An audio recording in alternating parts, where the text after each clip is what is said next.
Assalamualaikum warahmatullahi wabarakatuh. Berjumpa lagi dengan saya, Faris Sustian. Kali ini kita akan membahas tentang PPh Badan untuk tema koreksi fiskal. Jadi silakan disimak pembelajaran berikut ini.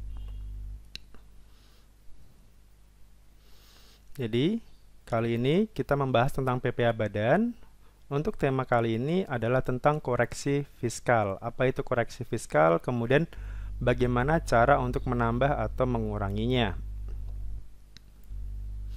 Yang pertama tentang pengertian koreksi fiskal sendiri.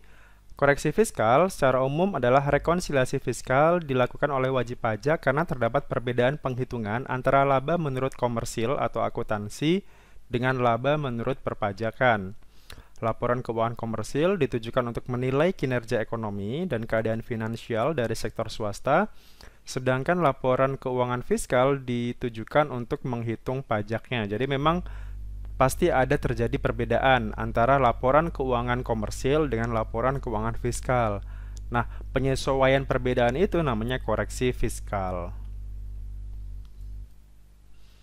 Untuk koreksi fiskal sendiri itu ada perbedaan, ada yang sifatnya beda tetap atau permanent difference dan atau yang sifatnya beda waktu atau timing difference. Jadi di sini koreksi fiskal sendiri ada yang pasti berbeda antara koreksi antara komersil dengan yang fiskal, ada juga yang memang dibedakan hanya waktunya saja. Kira-kira perbedaannya mungkin ini sudah dikenakan tapi yang di fiskalnya belum, misalkan. Seperti itu. Jadi perbedaan laporan keuangan komersil dengan laporan keuangan fiskal berdasarkan pembebanannya itu ada dua tadi, beda tetap dan beda waktu.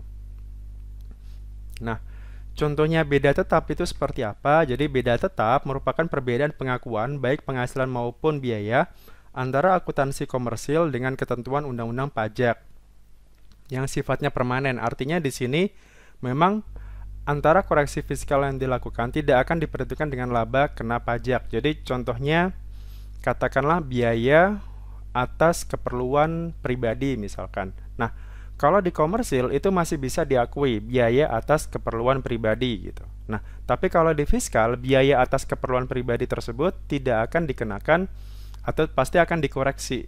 Jadi biaya itu pasti tidak bisa jadi beban atau tidak boleh jadi pengurang. Contoh lainnya dari sisi penghasilan, katakanlah penghasilan dari bunga deposito. Kalau di komersil itu pasti ditambahkan di penghasilan lain-lain. Tapi kalau di sisi fiskal, karena bunga deposito itu termasuk final, maka penghasilan dari bunga deposito itu nanti pasti akan kita koreksi. Tidak boleh jadi penambah penghasilan, karena nanti itu bersifat final. Itu yang pengertian dari beda tetap. Jadi pasti bedanya itu pasti permanen, pasti akan selalu ada. Jadi pasti akan selisih antara komersil dengan yang fiskal. Contoh lainnya di situ ada penghasilan hibah, sumbangan, penghasilan bunga deposito tadi. Kemudian kalau biaya, dari sisi biaya itu ada sanksi perpajakan, biaya entertain kalau tidak ada daftar nominatifnya, dan pengeluaran-pengeluaran yang terkait bukan kegiatan usaha perusahaan. Jadi seperti itu contoh-contoh dari beda tetap atau permanent difference. Kemudian ada juga yang sifatnya beda waktu. Beda waktu merupakan perbedaan pengakuan baik dari sisi penghasilan maupun biaya antara akuntansi komersil dengan pajaknya dengan ketentuan undang-undang pajak yang bersifat sementara. Artinya koreksi fiskal dilakukan untuk diperhitungkan dengan laba kena pajaknya. Contohnya di sini penghasilan yang menimbulkan beda waktu adalah penghasilan atau pendapatan laba selisih kurs. Itu berbeda ya. Kemudian yang lainnya, sementara untuk contoh biaya adalah biaya penyusutan dan biaya sewa. Jadi biaya penyusutan itu terjadi perbedaan. Sewa bisa jadi dibebankan di awal atau dibebankan setiap bulan misalkan. Itu juga pasti akan terjadi perbedaan. Nah, itu apakah beda waktu ataukah beda tetap. Nah, kalau yang di sini contohnya adalah beda waktu.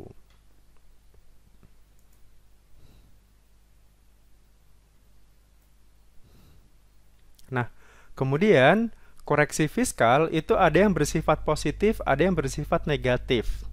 Positif itu koreksi positif itu artinya adalah tujuan dari koreksi positif adalah menambah laba komersil atau laba penghasilan kena pajaknya. Jadi koreksi positif akan menambahkan pendapatan dan mengurangi atau mengeluarkan biaya-biaya yang sekiranya harus diakui secara fiskal. Jadi intinya adalah kalau koreksi positif dia akan menambah pendapatan atau dia harus mengurangi biaya. Jadi pendapatannya diakui, kemudian kalau biaya-biayanya kalau dikoreksi itu berarti biayanya itu ada yang sebagian dihapus. Tadi contohnya ada biaya sanksi misalkan, itu pasti dihapus. Nah, itu berarti kalau biayanya turun artinya dia koreksi positif.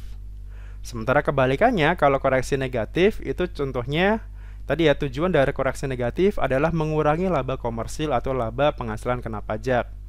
Hal ini disebabkan oleh pendapatan komersil yang ternyata lebih tinggi daripada pendapatan fiskal, atau sebaliknya biaya-biayanya komersil itu ternyata lebih kecil daripada biaya-biaya fiskal. Jadi kalau koreksi negatif itu pendapatannya awalnya pendapatan komersilnya di atas, tapi setelah kita koreksi fiskal ternyata pendapatannya jadi turun. Atau kebalikannya, katakanlah biaya fiskalnya itu tinggi, biaya komersilnya tinggi, setelah kita koreksi fiskal ternyata biayanya malah jadi turun. Malah biayanya jadi naik kalau di fiskal. Contohnya untuk koreksi negatif itu misal kayak tadi, pendapatan bunga deposito. Awalnya pendapatan bunga deposito di komersil itu diakui, tapi ternyata setelah di fiskal malah tidak diakui, jadi pendapatannya malah turun. Jadi sederhananya positif itu akan menambah pendapatan, kalau negatif itu akan mengurangi pendapatan. Kalau dari sisi biaya berarti kalau koreksi positif biayanya jadi turun, dikoreksi jadi turun di fiskalnya. Kalau koreksi negatif untuk biaya berarti biayanya jadi naik. Jadi setelah dikoreksi ternyata biayanya malah jadi naik. Itu untuk yang positif dan negatif. Nah, sekarang contoh-contoh untuk koreksi fiskal positif apa saja? Contohnya nomor 1, biaya yang dibebankan atau dikeluarkan untuk kepentingan pribadi wajib pajak atau orang yang menjadi tanggungannya. Ini tidak boleh jadi biaya, jadi harus dikoreksi. Istilahnya adalah kalau di sini adalah non-deductible expense. Jadi harus biaya-biaya ini harus dicoret, tidak boleh dibebankan sebagai biaya. Kemudian ada dana cadangan. Kemudian nomor 3, penggantian atau imbalan sehubungan dengan pekerjaan atau jasa yang diberikan dalam bentuk natura atau fasilitas atau kenikmatan. Jadi bukan berupa bentuk uang. Kemudian jumlah yang melebihi kewajaran yang dibayarkan kepada pihak yang mempunyai hubungan istimewa sehubungan dengan pekerjaan yang dilakukan. Jadi apabila kita memiliki hubungan istimewa, baik itu penguasaan saham, manajerial, ataupun hubungan keluarga, jadi apabila ternyata pembayarannya itu melebihi jumlah kewajaran, harusnya mungkin hanya 10 juta, tapi dibayarkannya jadi 12 juta, maka yang 2 jutanya, selisihnya itu harus kita koreksi. Kemudian harta yang dihibahkan, bantuan atau sumbangan, ini juga harus kita koreksi, karena hibah, bantuan, sumbangan itu bukan termasuk objek pajak. Kemudian pajak penghasilan, untuk jenis pajak PPh itu tidak boleh jadi biaya. Kalau untuk pajak lainnya boleh, misalkan PPN atau pajak daerah itu masih bisa. Khusus untuk PPh tidak boleh jadi biaya. Kemudian gaji yang dibayarkan kepada pemilik. Pemilik di sini bukan termasuk karyawan ya, jadi tidak termasuk ke dalam jajaran direksi dan karyawan. Artinya di situ tidak boleh jadi biaya. Kemudian sanksi administrasi, untuk sanksi semuanya tidak boleh jadi biaya. Kemudian selisih penyusutan atau amortisasi komersil di atas amortisasi fiskal. Nah, ini juga harus kita koreksi karena harus sesuai dengan, jadi ketika penyusutan maka harus disesuaikan lagi. Yang dipakai adalah penyesuaian atau penyusutan menurut fiskal. Jadi kalau ternyata komersilnya lebih tinggi, maka harus dikurangkan. Harus sesuai dengan koreksi fiskal. Kemudian nomor 10, biaya untuk mendapatkan, menagih, dan memelihara penghasilan yang dikenakan PPh final dan penghasilan yang tidak termasuk objek pajak. Jadi apabila kita punya Contohnya tadi ya, misalkan kita punya pendapatan dari sewa gedung. Nah, sewa gedung itu kan penghasilan yang bersifat final. Nah, jadi atas jasa perawatan atau biaya untuk merawat gedung itu, maka itu tidak boleh jadi biaya. Karena pendapatannya bersifat final, maka biayanya juga tidak boleh tidak boleh dimasukkan ke fiskal. Kemudian nomor 11, penyelesaian fiskal positif lain yang tidak berasal dari hal-hal yang telah disebutkan di atas. Jadi selain dari nomor 1 dari 10 tadi. Itu kurang lebih item-item koreksi fiskal positif. Nah, berikutnya ada yang koreksi negatif. Yang tadi, kira-kira pendapatannya jadi turun atau biayanya jadi naik.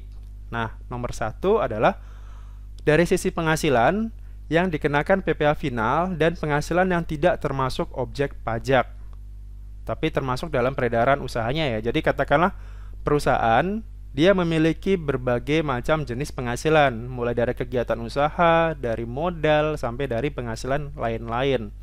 Nah, kita harus membreakdown satu persatu jenis penghasilannya tadi. Misalkan dari usaha dagang misalkan. Katakanlah total omsetnya 5 miliar. Nah, dari 5 miliar ini kita breakdown. Oh, ternyata dari kegiatan usaha itu 4 miliar. Dari modal, katakanlah dari bunga deposito itu ada 100 juta. Nah, sisanya dari pendapatan lain-lain. Nah, itu harus kita breakdown dulu. Mana yang bisa termasuk pendapatan yang bisa kita kenakan fiskal, mana yang final, dan mana yang tidak objek pajak. Jadi kita harus membreakdown satu persatu jenis penghasilannya. Apakah tadi ya, kan penghasilan sendiri ada 3 macam.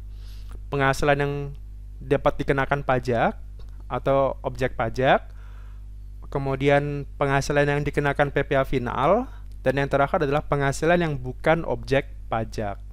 Nah, kita harus mengklasifikasikan dulu penghasilan yang dari perusahaan tadi itu kemana saja arahnya. Apakah 1, 2, atau 3 tadi.